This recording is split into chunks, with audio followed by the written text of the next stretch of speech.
Saya pelajari Vietnam.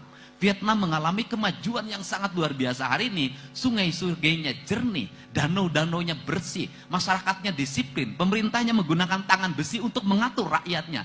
Tiongkok mengatur anak-anak muda yang pemabuk, mengatur anak-anak muda yang malas, mengatur anak-anak muda yang setiap hari marah pada orang tuanya menjadi benalu di keluarnya. Dikerahkan tentara untuk mengambil mereka dari rumahnya, dimasukin barak militer selama 6 bulan. Pulangnya mereka menjadi manusia yang tersadar dan kembali pada orang tuanya, kembali pada negara dan budaya Tiongkok.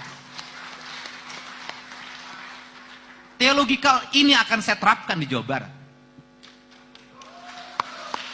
Tidak bisa dalam setiap tahun cerita kita hanya cerita geng motor.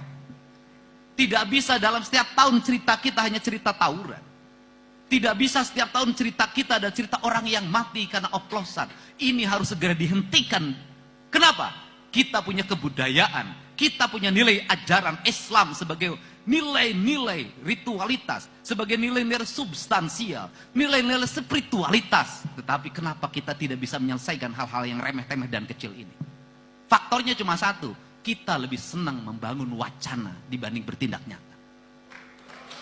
Untuk itu kalau bersedia, pemerintah Kabupaten Cirebon bisa bekerja sama dengan jajaran TNI dan Polri.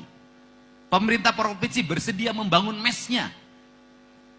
Orang tuanya diberikan kesadaran kalau anaknya nakal, maka dia telepon tentara, telepon polisi, diangkut, dimasukin mes, dilakukan pembinaan. Diarahkan dalam waktu 6 bulan ke depan. Kalau masih parah setahun, untuk apa? Dikembalikan dia pada orang yang mencintai orang tuanya, orang yang mencintai lingkungannya, orang yang mencintai sesamanya, dan orang yang mencintai Tuhannya secara utuh. Kerangka inilah. Kenapa? Saya tidak mau orang Jawa Barat ke depan menjadi generasi ciu. Saya tidak mau orang Jawa Barat ke depan menjadi generasi geng motor. Saya tidak mau orang Jawa Barat ke depan menjadi monster di lingkungan rumahnya, menjadi monster di jalanannya. Pada akhirnya mereka mati muda.